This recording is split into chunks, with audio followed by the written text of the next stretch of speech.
That guy from Austria that got married, has two daughters, and then exploited them. Uh, I'm hoping he's doing the rest of his life in prison. He is, yeah. He got convicted, his case adjudicated. Victims were rescued, obviously taken away from him, placed with their biological mother. I think he was 62 years old when he was arrested, and he got just over like 65 years in prison. So I hope he'll die there. I was with him during the arrest, and he was, kind of a healthy guy. He had some weight on him. He was about my size. Then I saw him at his first court appearance about a year later, and he looked like a POW. He came walking out in orange and shackles, and that was my punch in the nose to him when he came in and then got sentenced to 65 years. Came out looked like a bag of bones. Yeah, absolutely like a bag of bones. It'd been a rough year, and now he's got 65 more to go.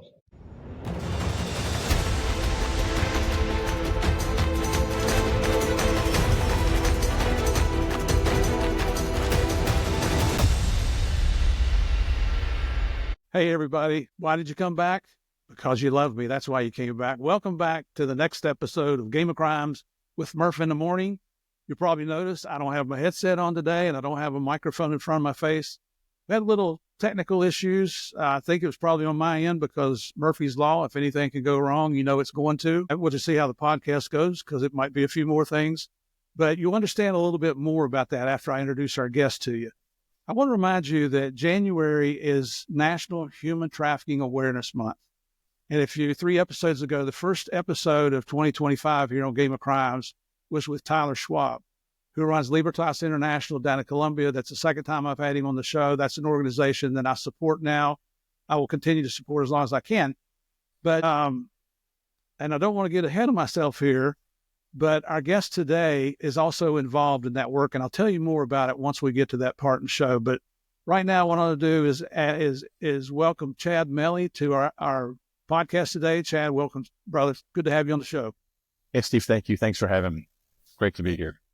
Yeah, people say that at the beginning, and afterwards, they never call me back. I'll call you back, I promise. We're going to have some fun today, but we're also going to get into some very serious topics here. I just want to do everything I can. Let me tell you, Game of Crimes will do everything it can to fight human trafficking as long as I've got the show, and I have no intentions of going anywhere for a long time. So we'll get into that here in just a few minutes. I will make this one statement now because I want you to know how I feel. I've said this in other interviews. Anyone who would enslave another human being, especially children, is the lowest form of life in Murph's book. People say, what's the lowest thing in the world? That's whale shit on the bottom of the ocean. These people are lower than that. All right. I agree. That's I agree about it. And I think I've got an ally here with me today. Yeah, you do. Yeah, seriously, I hope you believe the same thing because, this is some depraved, perverted, sick minds, people that just, I don't know that they even qualify to be called people when they want to take advantage of others like what goes on. I'm getting on a little soapbox here early today. It seems to happen when we have these topics on here. But so listen, everybody, we always start the show with a small town police blotter. We're going to do the same today because we need a little laugh to get this thing going. And the disclaimer's got to come up. This is a show about crime. We talk about bad people. We talk about bad people doing bad things to good people. Now, we do take our show serious, as you'll find out. But we're never going to miss the opportunity to have a little laugh at the expense of some of these stupid criminals that are out there. Believe me, there's no shortage of them. I hit Chad with that. He's actually on the other side of the world. He's in Malaysia, in Kuala Lumpur. So when I sent him an email, I guess it was before you went to bed last night, right? It was. Yep, it was. So we're recording this on a Sunday night, East Coast time, and it's Monday morning over where he is. That's right. For this redneck hillbilly trying to figure out what the time frames are, let me tell you. If I look a little flustered, you'll know why, because the water appears muddy down there. Chad is originally a police officer in Arkansas, and we'll talk more about that also. But we found a funny story from Arkansas, and this will be the first one we've ever had from Arkansas, Chad. So take it away, brother. Well, and it's great because this is, I know this area well, Jonesboro Police Department. A few years ago, I worked for the Attorney General's office. At that time, the Attorney General was a former police officer. He started out at the Jonesboro Police Department, so we spent a lot of time up there because he had family up there. But this is an interesting case here. I'll read it for you. A man already facing an indecent exposure charge allegedly pulled his pants down to his ankles, burst into an Arkansas courtroom where he announced to the judge and everybody there, "Court is back in session." Now, this is detailed by the Jonesboro Police Department. Derek Thomas, 18, was hit with obviously several new charges related to that behavior. He'd been in custody since his arrest for, they found him lying naked on a Jonesboro sidewalk. That's what he was originally arrested for. So he was in court on that charge when an officer allowed him to get a drink from the bathroom sink adjacent to one of the holding cells. As the officer was dealing with another inmate, Thomas emerged from the bathroom, pulled his pants down again, took his ankles, took his shirt off, ran back in and screamed, as we said, "Court is in session." As they were dragging him away, he mentioned to one of the other inmates, he said, "I told you I'd do it." And he said, "They'll put that on my tombstone, that I was the one naked in the courtroom." So I guess that's his claim to fame, or that's what he's always wanted, for that to be his claim to fame. Interesting. That's one of the best stories we've had on here. The fact that you were aware of it. That's nuts.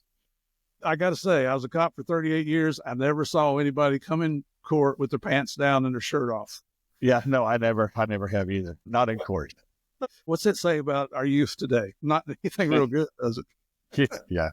Wow, that's amazing. Oh, that's hilarious. All right, let's see if we can get this other one up here. And ladies and gentlemen, I'm right back in Florida here because I live in Orlando, and I never run out of stories to talk about Florida. And this is the way the story starts out.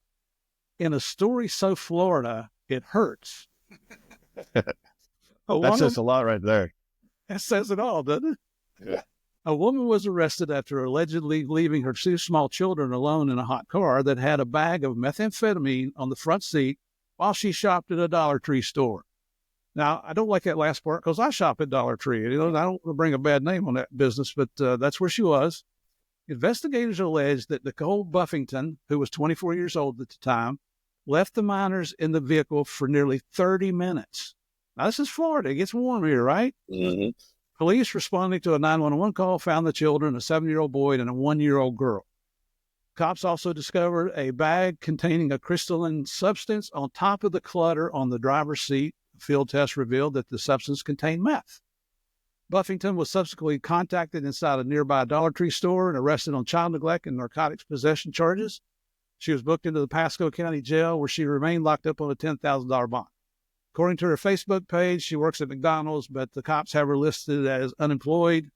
Her rap sheet includes multiple arrests for narcotics possession and possession of drug paraphernalia. Some people just never learn, as well as collars for theft and failure to appear in court. Now, Chad, you don't know this yet because we're just now getting acquainted and getting started here, but we have the number one rule on the game of crimes is kids don't do meth. So, yeah. All right, you've never listened to the show. Yeah, obviously. I'll tell you what, man. I did an interview a couple of days ago, and I told our guest on there that I think you could add the other 49 states together, and Florida would still have more stupid criminals than all the other states combined. Yeah. I always look for those headlines in the paper. Florida man did this, Florida man. I'd never heard that. I lived here. My first post with DEA was in Miami back in the 80s, and then we moved to Orlando a few years ago, and I had never heard of Florida man until I got back down here. But really? Fully aware of him now. I'm sure. Yeah. I mentioned to you folks here earlier about how Chad and I met and had Tyler Schwab twice on the show now, and 6 months from now, I'll probably have him on again just to update us on everything. If you remember, his most recent was episode 178, which was on January 6th of 2025, so just 3 weeks ago. He's the founder and the CEO of Libertas International down in Medellin, Colombia. That does not confine them to Colombia. And if you haven't listened to his last podcast, go back and listen to it, please, because he's now in the States because of the death threats he's under down in Colombia. The U.S. Homeland Security investigators, HSI, in conjunction with the Colombian National Police, work with Tyler and his organization. And both of them said, you got to go back to the States for a while. We can't protect you. We can't protect your life. So that's where he is. But as I mentioned on other shows also, I'm going to take this human trafficking thing as serious as I can. I'm sure Chad's going to tell some stories today, and you might see me tear up. And if you've seen my past shows, it's not the first time. Stories about children being abused just break my heart. But just to remind you, we had episode 28. Now, just so you know, Chad's episode is 181. So we've been doing this for almost since we started the show, back when Morgan was still with me. Episode 28, we had Tricia Cannon, who was the Georgia Bureau of Investigation, talking about the cases she's working on. The very next episode, 29, we had Sherry Foster on, one of my best friends, like a sister to me.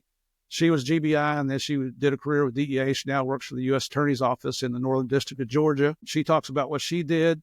We had a victim on here in episode 60, Natasha Herzig, who was kidnapped. I think she was 19 years old, I believe, San Jose, California. Wow. She told us her story, and you saw how devastating that was to her and how her life changed because of those events. On episode 113, we brought Ty Holland on, who was a former Seattle police officer who worked for an anti-human trafficking organization and continues to do so to this day. Episode 145, we had Seth Griffith on, who was an Air Force Tactical Air Control officer, 7 tours in Afghanistan and Iraq. Stud. Wow. He is now with Aerial Recovery. And you know what? Right today, we were recording this on January 12th. He's out in California with Aerial Recovery, helping the folks in LA during all the fire devastation that's going out there. And his organization also helps to rescue victims of child exploitation. And then episode 146, we had Heidi Chance on, who's retired Phoenix PD. She did cybercrime with Phoenix PD, and she continues in retirement teaching others about it. A lot about like what Chad's going to talk about today. So that was a lot of talking there. I guess my point, though, is that's how serious the problem is, and we want to take it serious. You know, for Chad to give up his time on the other side of the world to spend, a couple hours with us talking about what he does and what we can do, it's not his problem. It's not their problem. It's our problem. Speaks to the dedication of some of the folks that are involved in this, like Chad and his organizations. What we usually do is we want to find out a little bit more about you, because I've been talking since we started. Here we are, we're almost 12 minutes into the show, and you haven't said hardly anything. But if you would, tell us a little bit about your background, where you grew up, what your family was like, going to school, everything. Yeah, so as you mentioned, all my law enforcement career was in Arkansas. Prior to that, I was born in Michigan, Upper Peninsula of Michigan. We call us Upers up there. Very small town, Negaunee, Michigan, population probably 2,000, 3,000, but it was wonderful. There's a lot of hunting. It's a beautiful area up there, northern Michigan. I have an older brother, a younger sister, so I'm the middle child. Dealt with that, but fantastic upbringing, and then ended up joining the military, the Arkansas National Guard. My family relocated from Michigan to Arkansas around my 8th grade year, just for work. So that got me to Arkansas, went to high school there. And then after high school, joined the National Guard, did 6 years in the Guard, and then decided I was out of the military. I was out of high school. My parents, my family, everybody had relocated back to Michigan. We had moved quite a bit when I was younger, just different jobs for my parents. And I was a bit tired of that. So I said, no, I'm done moving. I'm staying in Arkansas. And I always wanted to be a police officer. I looked up to officers back in the early 90s. Pops was all over TV. It was really exciting. I thought, that's what I'm going to do. And joined the police academy in Arkansas in 96. Yeah. 1996. I was, I think, 22 years old and went straight in. And I've been involved in law enforcement since then, up until I left back in 2018. Well, I guess I'm going to tell you how old I am here, because I'd already been in the police department for a year when you were born. Shit. Well, you don't look that old. Yeah, thank you. I'll send you a check. You have a Zelle account. Yeah. I was like that too. I mean, since I can remember as a little bitty tyke. And had my first run-in with the cops at 10 years old trying to break in a house. And I was impressed with them at a very young age. And led to a 38-year career. So it's encouraging to have somebody else on here that was like me, that's all they ever wanted to do. Yeah, it was just something I always wanted to do. I always looked up to, police officers, and just thought it'd be a great career path. And 22 years, just over 21 years, full-time foreign, and I loved every minute of it. Yeah. What did your mom and dad do? It was actually my mom and stepdad. My parents got divorced. I was really, really young. He was in the aerospace industry. They worked at a corporation where they built the fiberglass areas around the cowl of a jet. He was involved in that. He was a plant manager for one of those big companies, and they just happened to open a new plant in Arkansas. Never been to Arkansas, never wanted to move to Arkansas, and found myself in 8th grade all of a sudden landing in Arkansas, which was a bit of a change for me. I'm with you, brother. When I was going in eighth grade, we moved from Tennessee to West Virginia. And the kids in West Virginia with their hillbilly accents thought I had an accent because I was from Tennessee, and I did. Yeah. I'm thinking, have you guys heard yourself talk? I still get it. I can jump on the phone and talk to my mom or my brother for 20 minutes. And as soon as I hang up and it starts coming back, I'll start talking about, Yeah. it comes out. It's the same way with me. If my sister passed away last year, but when I'd go to visit her, she still lived down in Murfreesboro, just south of Nashville. And if I was on the phone with her, or if we went down there within a couple hours, it was night and it was light and, sunshine. Light. It comes back really quick. Your brother and sister, they have anything to do with law enforcement? My brother just recently retired. He was in corrections. So he was worked at a prison guard, ended up being a security director. He relocated. He started in Arkansas just as a corrections officer, and then eventually migrated back to up north. He went as far as to Wisconsin, and then spent all of his career there in Wisconsin at a couple of different prisons. And again, just recently retired. My sister, no, she's just normal jobs, just regular civilian. So just me and my brother are the only two. And it's funny because nobody prior to us in our family had been in law enforcement. Everybody where we were from up north in Michigan worked in the iron ore mines. And, the first discovery of iron ore was actually in the small town I'm from, Nagano, Michigan. And iron ore mines, that's where you work. If you're from up there, that's what you do. My cousins and I, we were the first generation non-coal miners from West Virginia. I would not go down in that hole for anything. I could work the surface, but not in that hole. But by the time my dad got into iron ore mines, they were open pit mines. They had finally quit the underground mines up there. And they're just huge open pit mines, and they're still going today. But every time I go up there, I have to drive by one because it's just to see how much earth they move on a daily basis. It's just amazing. Yeah. It really is. It really is. Yes, and it's hard work. It's hardworking people up there. It is. Yeah, the miners, take my hats off to them. That's work that will kill you. That's right. So when you were in high school, did you play sports? I did. I played quite a few of them poorly, football and basketball. So there was no scholarship offers when I graduated, but I had fun. But always very active. I found I kind of gravitated towards sports and coaches, and I always listened much better to my coaches than I did my teachers. So it probably kept me out of a lot of trouble. True. I understand. Why did you want to go into the National Guard? Is that a sense of service to the country, or what was the reason? Yeah, I wish I could say that. There was a little bit of that. I'm a very patriotic person. At the time I just graduated high school, my family, as I mentioned, they were going to move back up to Michigan.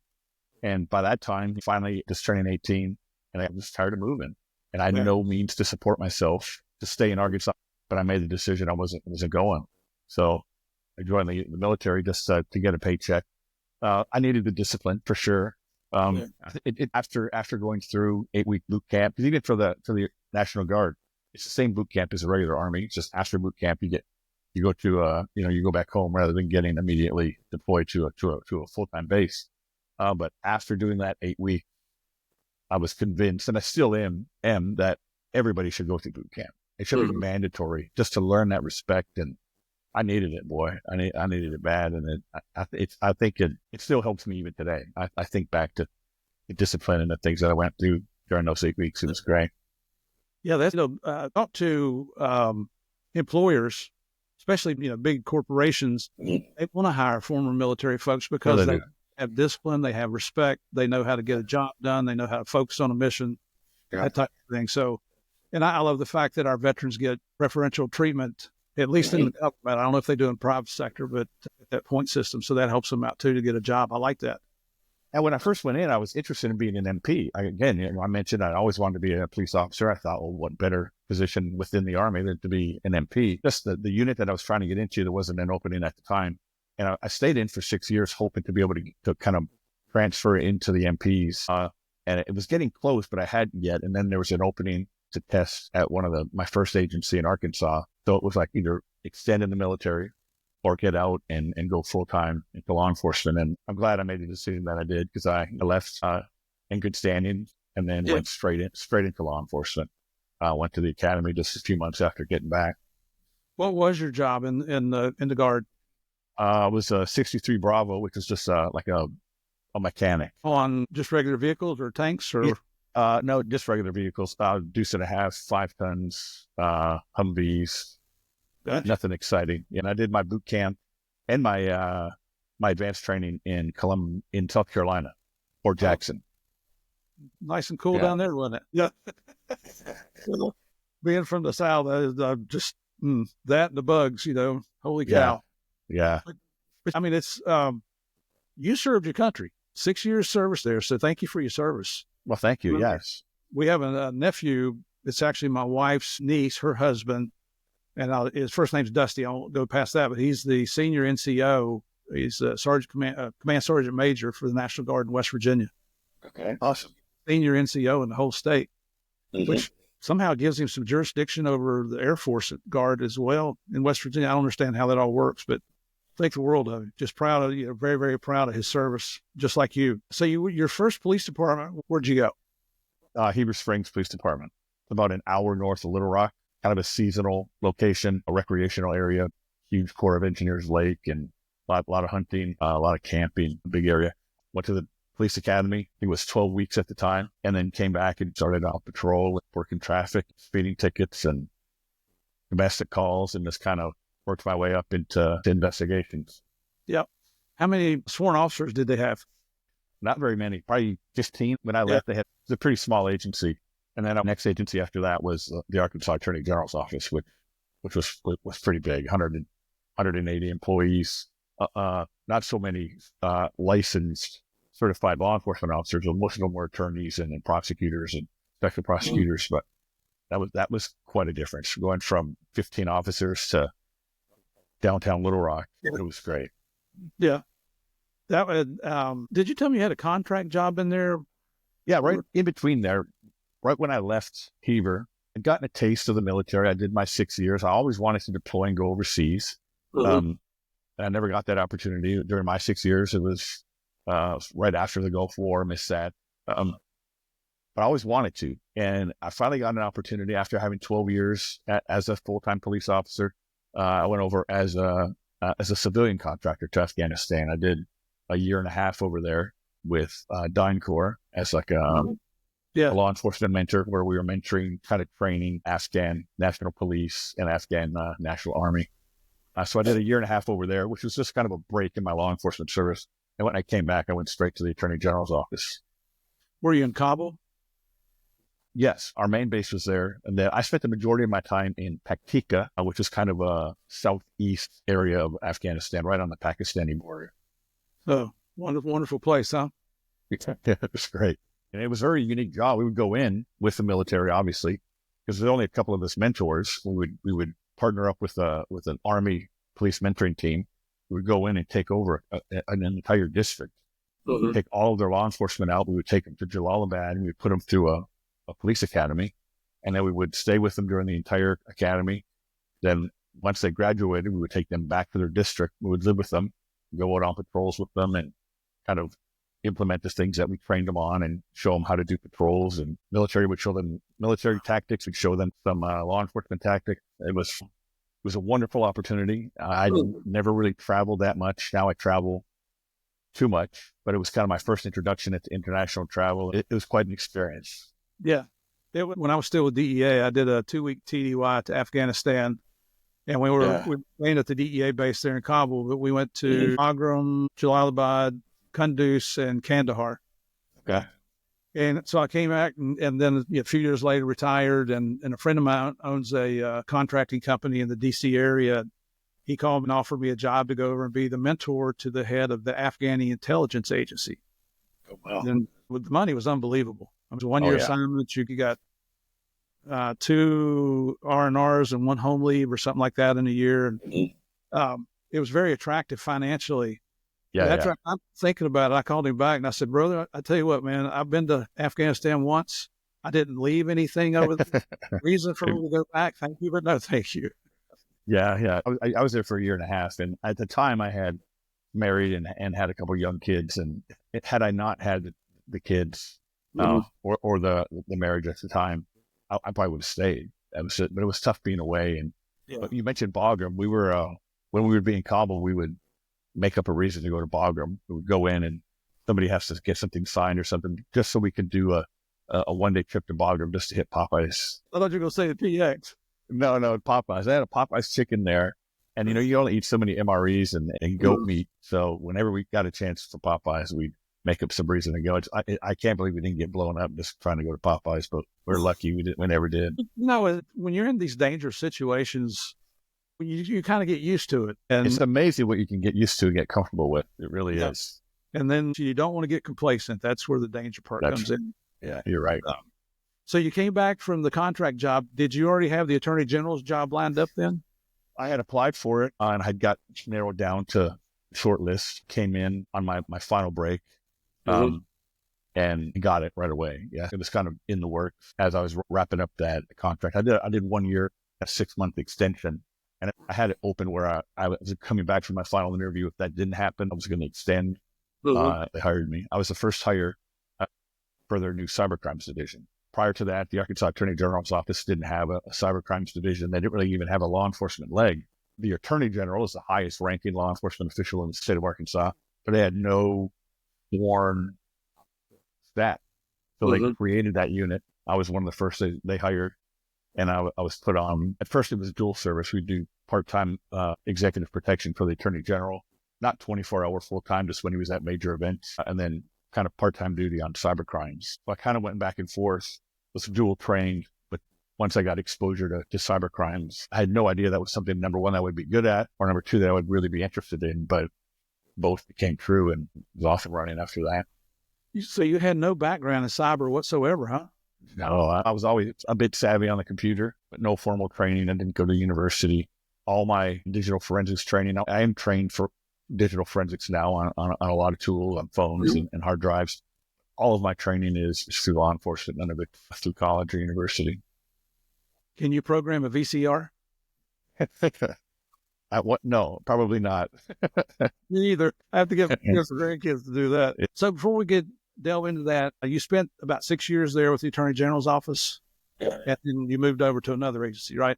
Yeah, right next door, adjoining county. So Little Rock is Pulaski County. Obviously, when I was at the AGs, I had statewide jurisdiction. The Attorney General, who I was very close with and who had initially hired me, his term ended. A new AG came in. They switched from Democrat to Republican, and it was a political office.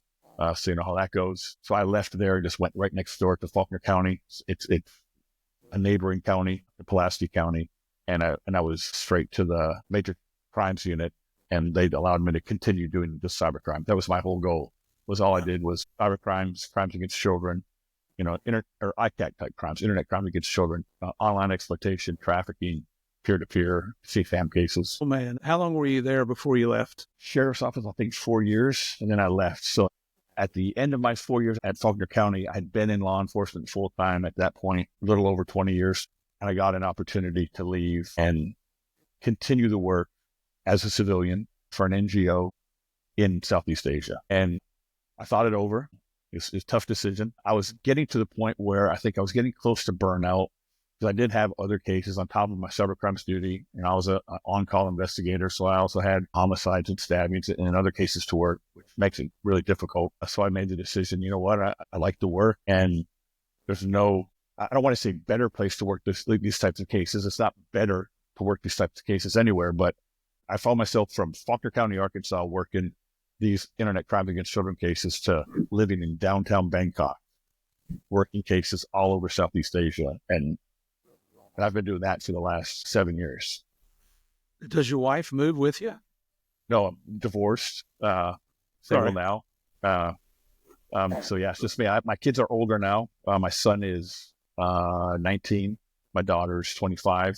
My daughter's in Northwest Arkansas. My son is in university in Central Arkansas.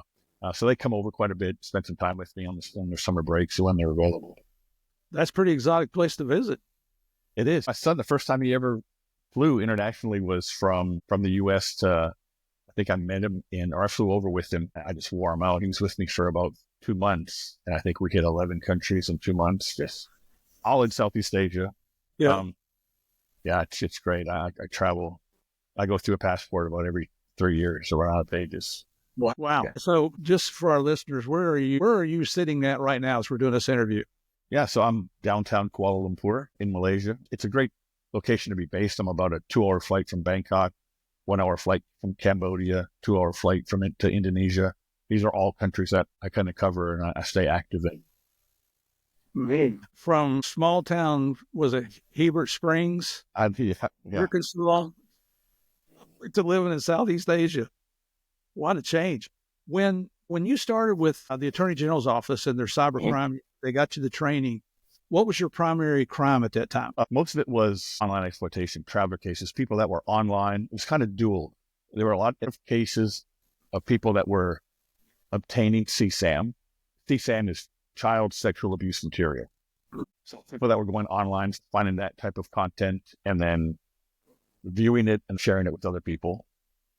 About half of my cases were those type of cases. The other were people that were adults, pedophiles, offenders that were online, grooming and manipulating children, and then maybe pretending to be underage and letting them at a location and sexually abusing them. I would pose undercover. I would have accounts where I was a 12-year-old boy or a 12-year-old girl. Was Arkansas a target state for these perverts to focus in on? No, but I will tell you, Steve, I travel all over the world doing training, speaking with law enforcement, speaking to governments. I've been all over the Middle East. I've been all over Africa. I've been in South America, Latin America, speaking to law enforcement. Every time I go somewhere to do training or speak, I look online. There's certain areas, there's certain websites, there's certain places that you look where these offenders kind of hang out, and nobody's immune. I've never landed somewhere, not been able to jump online and find people that are looking for children or other people to exploit and abuse. So I think everywhere it has a potential. Do you have to go on the dark web to find that, or is that on regular internet? No, that's on Facebook, that's on Instagram, it's on the World Wide Web. 99.9% of my cases are just the regular web or social media. Well, we've learned from Tyler that I guess the United States leads the world in perverts. That doesn't surprise me. We're already the number one country in the consumer country in the world for consumption of illegal narcotics. And now we got this reputation. Just things that we're really proud of in our country, huh? Yeah. I mentioned at the beginning, when we're talking about these kids, and this happened with Tyler, he was telling us a story about this little 19-month-old girl when her mom was doing to her and pimping her out and so forth. And I had to stop the podcast because I teared up. And this is going to sound like a really stupid question because I know it's got to have some kind of emotional or psychological effect on you. How do you deal with something like that? Yeah, it's probably the number one question I get. And, I've always done fairly well dealing with it. On the CSAM, which is looking at the images and the videos, because I do a lot of digital forensics. So after somebody's arrested, I work with law enforcement. I train law enforcement on going through their phone and finding deleted images and deleted files. It's always been very mechanical for me. I've seen so much CSAM that I've seen it all. Nothing surprises me to date, but it's very mechanical for me. I'm looking for certain things. If it's an image, it's a bad image, that instant shock, it's short-lived for me. Then after that, it's what am I looking at that can help identify this person, this victim, or this offender to get them arrested? I'm looking at the outlets in the background. Are those U.S. plugs? Are those Asia plugs? Are those European plugs? Is there or something on the background that has writing on it? Is it English? What language is it in? Is it written in? Forensically, there's things contained in digital images like GPS, camera makes the model. I'm putting that puzzle together. So the CSAM, that initial horrific image, again, it's very short-lived for me, and I'm, working other things. On the exploitation cases like the one Tyler mentioned, I've learned to take small victories, work that case, stop that abuse, get that offender in court, get them arrested, get that victim rescued, and get them the services that they need. And then for me, it's on to the next one. That's a victory for me. I don't want to, I'm not trained to communicate with victims. I'm not on our survivor or aftercare team. That's somebody else's job. Just on to the next one. I don't kind of dwell on that and for a very specific reason. I want to just take that as a win and go on to the next. Tyler, after we did his interview earlier this month, introduced me to one of the victims that was fortunate to be rescued and has her life under control now and is doing well. Actually, I'm talking to her about becoming the editor for a Game of Crimes podcast. Oh, that's amazing. We communicate not on Facebook. What is it? She introduced me to Telegram. Oh, yeah. This little fart, I never heard of Telegram. So she sent me the link and I got it set up and everything. And she's working on an episode right now for me to see how things are going to work out. But she's from Medellin, Colombia is where she was having her problems. And you don't know this, but my two daughters are we were stationed in Colombia for 3 years, and both my daughters are Colombian by birth. We adopted them down there, and one of them's from Medellin. Just a special place for my wife and I. That's got a lot to do with while we started supporting Tyler and what he's doing down there. Right. Yeah, he's a great man. He's an amazing person. I'm lucky to know him. I feel the same way, man. He is prefer my own son, although my sons are older than him. But and he's too old to be called a grandchild, though. So, well, I'm calling him that. I'm just so and when you learn his story about, and not to make this Tyler story because it's already been on here twice, but at his age when he got started and realized this was his calling in life, and where he is 10 years later, just going strong, and now his life's in jeopardy because he's helping other people. Yeah, that ticks me off. Well, tell us about your first case in Arkansas. Once you got trained up, and do you remember back then? Let's say your first successful case. I do, yeah. Matter of fact, it was in Fort Smith, Arkansas. Just a CSAM case. So there's law enforcement software that monitors certain networks. You can monitor certain file sharing networks and see if there's anybody connected to the network in the state and they possess any illegal CSAM. CSAM is, again, a term that we've kind of used to replace child pornography. And this law enforcement tool allows us to detect if anybody in the state is currently in possession of that and looking to trade it or distribute it. And that was my first case. So I was going into it as just a possession case. It's somebody that's looking at or acquiring CSAM and then distributing it, exchanging it for other CSAM. And I learned really quickly that that's very rarely the case. Most of the time, in my experience, over 80% of the time, those people that are collectors are also abusers. I mean, they're collecting that and they're viewing it because that's what interests them, right? And so that first offense, I went there, we knocked on the door, served a search warrant, seized all the computers, seized the camera, took photos of the house, and it was, again, just a CSAM possession case. Took that camera to our digital forensics lab, looked at what was on the micro SD card, did a forensic examination, which allows us to identify deleted images, and found several deleted images of a young boy in the home being sexually abused. So we had to go back to that house a couple weeks later, rearrest the offender, and then kind of start canvassing the neighborhood. All we could see of the boy, couldn't see his face. You could see it from the neck down. In one of them, you could see he was wearing tennis shoes, very old tennis shoes. But that's all we really had. We went back to that neighborhood 2 weeks after the first arrest, door to door, looking at, okay, here's a house with a basketball hoop or some bikes in the front yard. They must have children. Let's go over there and show them the shoe. And the first house we went to, which was directly across the street from the offender, I showed the mom the shoe, instantly started crying, ran in the house, came running out with the shoe. She said, that's my son. And at the time, the son was 15. The abuse started when he was 12. He was mowing the lawn for the offender, and the offender just groomed him and had been abusing him for several years. Did the mom have any idea that something like that was going on? Clueless, absolutely clueless. No idea. That was my first case. And I was hooked because these are seemingly innocent people, right? Like if you see somebody addicted to meth or somebody that's strung out on heroin, when you see them, it's obviously apparent that they're going through something, right? This potential of danger. These types of cases, it's anybody. I've arrested firemen. I've arrested policemen. I've arrested judges, professors, homeless people, rich people, old people. My youngest offender was 12 years old. My oldest was 72 years old. I mean, it's on all aspects or on all spectrums. And so that's why it was always just a real challenge for me. Again, that was my first case. And at that point that's when I really got into forensics, because I didn't do the forensic examination. But when we found those images on that camera, that's when I started getting my training on digital forensics, just because it's going to make the investigation, so much more thorough. Now, I'm going to ask you a question, but don't incriminate yourself here. Yeah. I'm pretty sure statute of limitations might run out. Yeah. When you go to arrest somebody like that, I'm not sure that I could hold my temper on how I would deal with that perverted piece of scum.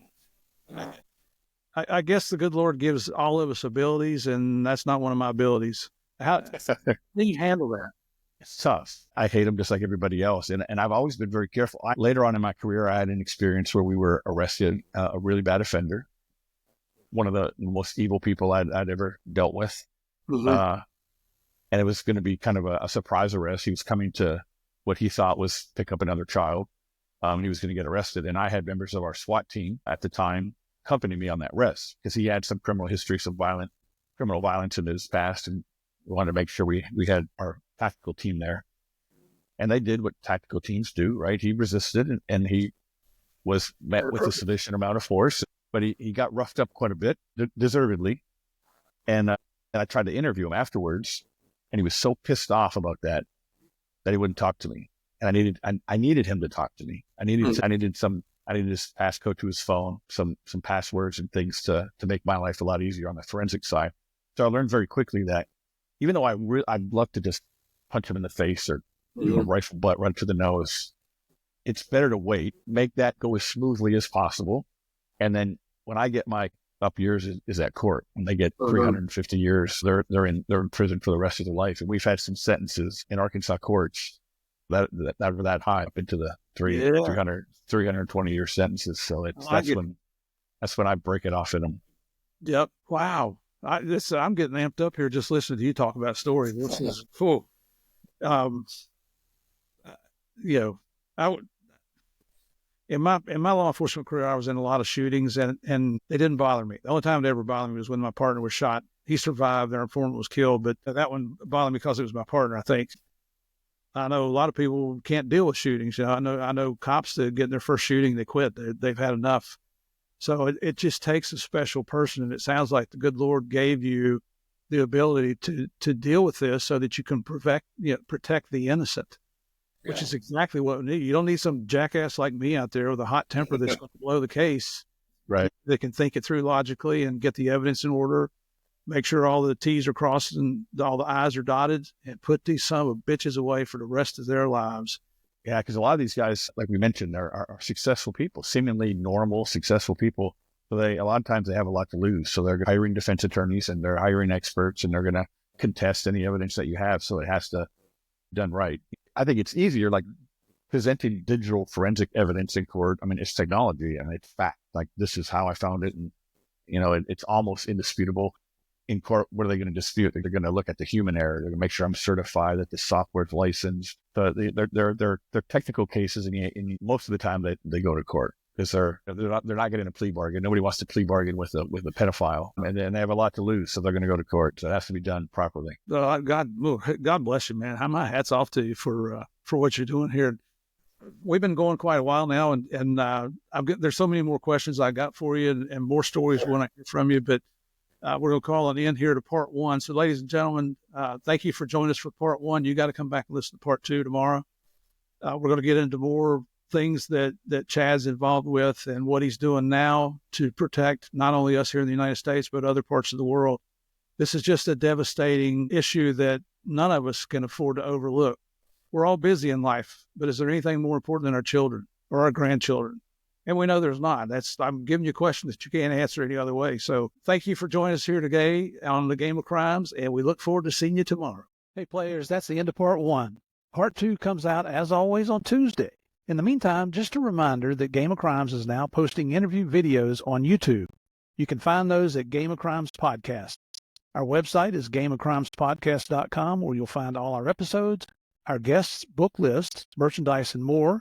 And for more content, join us on patreon.com/gameofcrimes.